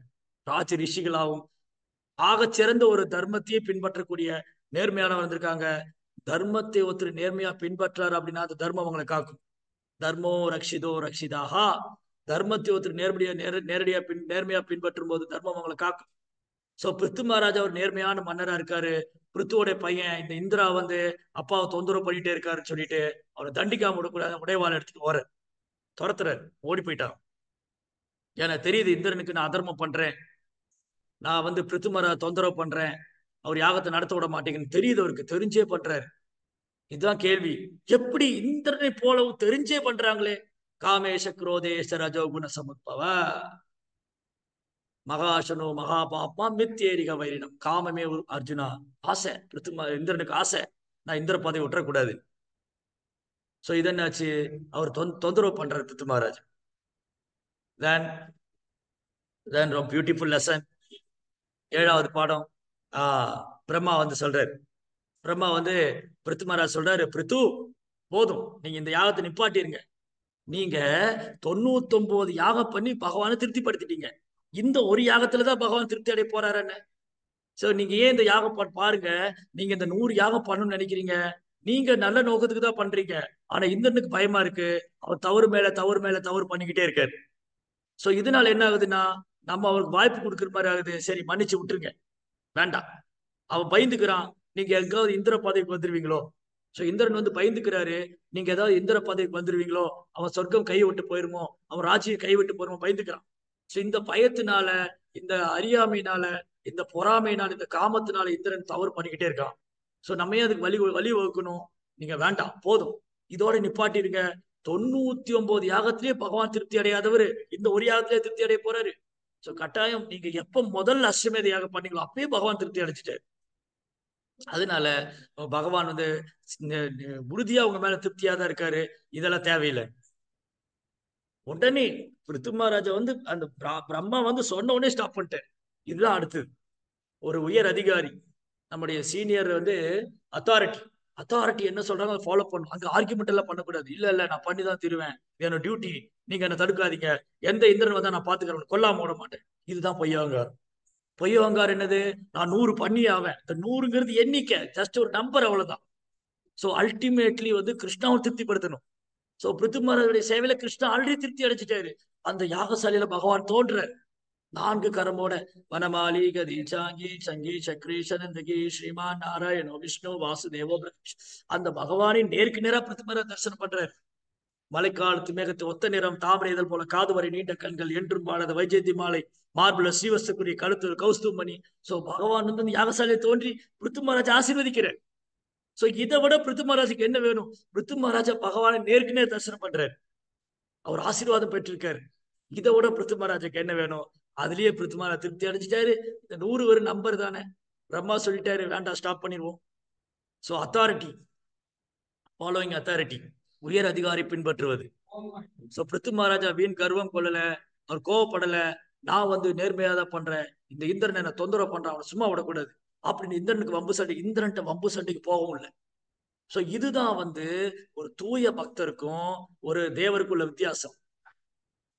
சோ இது 8வது பாடம். ஒரு தூய பக்தர் வந்து இந்திரா எவ்வளவு தடவை தொந்தரவு பண்ணாலும், ஒரு அத்தாரிட்டி சொல்லிட்டாங்க, வேண்டாம் விட்டுருங்க. சோ இமீடியட்டா பிருத்து மகாராஜா வந்து இந்திரன் மேல ஆக்ஷன் எடுக்கவே இல்லை. இந்திரனை கொல்லணும், சொர்க்கத்து மேல போர் தொடுக்கணும், அவனை கைது பண்ணணும், எந்த ஒரு எண்ணம் கிடையாது. பிருத்து மகாராஜாக்கு அவ்வளவு தகுதி இருக்கு. பிருத்து மகாராஜாவுக்கு இந்திரனை வெல்லக்கூடிய அளவுக்கு தகுதி இருக்கு, இந்திரனை சபிக்கக்கூடிய தகுதி இருக்கு. பிருத்து மகாராஜாவுக்கு இந்திரனை சபிக்கக்கூடிய தகுதி இருக்கு, இந்திரனை வெல்லக்கூடிய தகுதி இருக்கு, 3 உலகத்தையும் கைப்பற்றும் தகுதி பிருத்து மகாராஜாவுக்கு இருக்கு. ஆனா பிருத்து மகாராஜா வந்து தன்னுடைய உயர் அதிகாரி பிரம்மா வந்து சொல்லிட்டாரு, ஒரு அத்தாரிட்டி அவர் உயர்ந்த தேவர் அவர் வந்து சொல்லிட்டாரு, அதனால நான் ஃபாலோ பண்ணும். சோ இங்க பிருத்து மகாராஜா வந்து தன்னுடைய முடிவை சுயமா எடுக்கல, அவர் சுயமா முடிவு எடுக்கல, தன் கோபத்தை வெளிப்படுத்தல, அவர் அகங்காரப்படல, கர்வம் கொள்ளல, அவர் ரொம்ப பணிவோடு ஏத்துக்கிறார். சோ இதுதான் ஒரு சிறந்த பக்தருக்கான அடையாளம். இப்ப என்ன ஆச்சுன்னா, இந்திரனுக்கு அவமானம் ஆயிப்போச்சு. இந்திரனுக்கு பெருத்த அவமானம். ச்சே, இப்படி பண்ணிட்டேன்னா, போய் என்னுடைய பதவிக்காக, பேருக்காக, புகழுக்காக நம்ம பிருத்து மகாராஜ் தொந்தரவு பண்ணிட்டேன். ஆனா பாருங்க, பிருத்து மகாராஜ் எவ்வளவு கருணையோட அவர் 100 யாகம் பண்ண வேண்டிய ஒண்ணு விட்டு கொடுக்குறாரு. அவர் விட்டு கொடுக்குறாரு. அவர் சரி, இந்த 100 யாகம் பண்ண பிருத்துக்கு பெருமை தானே. ஓ, இந்த பூமியில பிருத்துங்கிற ஒரு மன்னர் இருந்தார், ஒரு 100 அஸ்வமேத யாகம் பண்ணாருன்னு பெருமை தானே. கொஞ்சம் யோசிச்சு பாருங்க.